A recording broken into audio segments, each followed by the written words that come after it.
เชื่อมในนี้แล้วป่ะบอสในนี้บันทึกวิดีโอ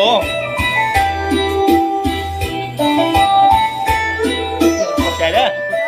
อันนี้เขาจับไปขี่รถโดยสารจากปากเซไปเรียงจัน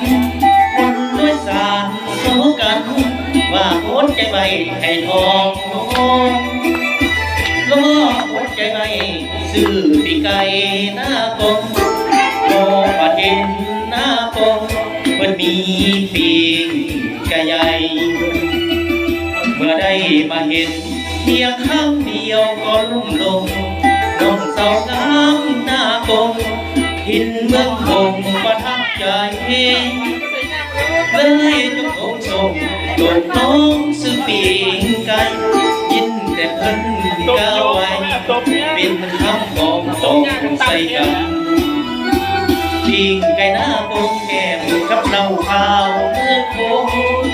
เมาแล้วก็โคงเจ้าก่อนละคงสาตะวันเป็นกันเองซะว่าอย่าเก่งใจกัน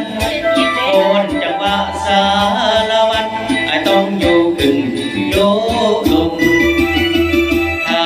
ในฟังเสียงแค่น้องสารวันต้องวิวอนนอนฝันถึงมันตอนโยลงงานบุญเดือนสี่ไปห่วงเบิกที่ลำวงต้องได้โยกขึ้นโยกเช้าดับอินสาละวันทางนั้นนะบาเบียนะแล้วจะเล่นสองจบเอาหมดซะ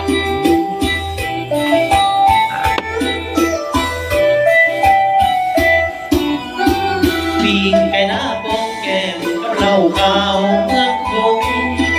เมาแล้วก็โอ้เศร้าก่อนละวงสารวันเป็นกันเองสาวว่าอย่าเก่งใจกันโอนจังว่าสารวันไอ้ต้องอยู่ขึ้นโยลงถ้าได้ฟังเสียงแค่น้ำนองสารวันต้องวิวอนตอนฝันถึงบัดตอนโยลงงานบุญเดือนสี่ไปห่วงเบิ่งตีลำบงต้องได้โยขึ้นโยลงกับสาวดำเอาเลยสารวัน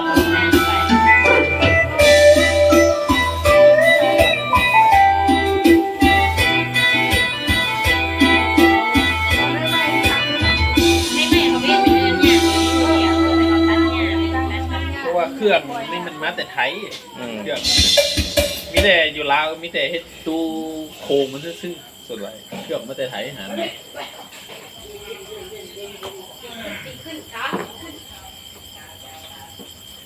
เบิ่ง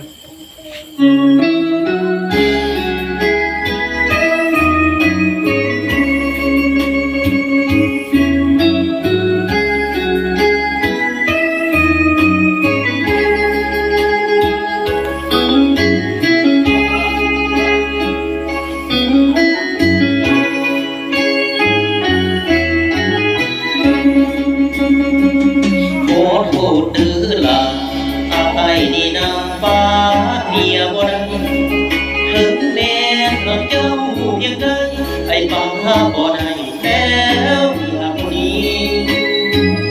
หาแอบหาง่ายฟังกับอายมีแต่ความดีเจ็บปวดคอยหวดคอยดีย้อนว่าความดีอายลืมบ่ได้อายหักลงลาสุปาธนาเว้ามาเจ็บสองคนเจ้ายังเสียเมียเก่าบอกเรื่องเอาใจท่านเล่าคอยด่ากับพ่อสิว่าอายสิหนีไปแต่นี่ลาวดีเลือลายพาแดงพาง่ายเราเบิ่งลาวเองเจ้าได้ความสวยความสาวโคตรเจ้าอย่างน้อยมาเกี่ยวกับเมียหอม เมื่อตอนยังน้อยนั้นห่างกันหลายถ้าจะโหดกันเดือนและวันนั้นคงจะได้ถ้าจะให้ป้าเมียให้ป้าบ่ได้ขอโทษเด้อนางฮักเจ้าอยู่ดอกแต่ไอ้บ่ให้นางฮักจังใดไอ้ก็สิอยู่สิขอสู้กับเมียแสนแทนฮักเจ้าอยู่ดอกบ่ได้บังหลอกเจ้าเด้อแก้มแดงสิป้าเมียอายไปแต่งไอ้ป้าเมียแดงบ่ได้เด้อนะ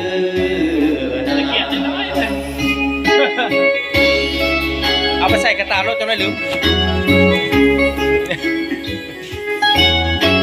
บัดเมื่อจะเขาว่าลืมแล้วแหละ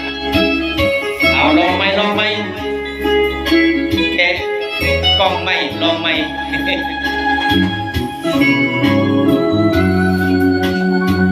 ลองไหม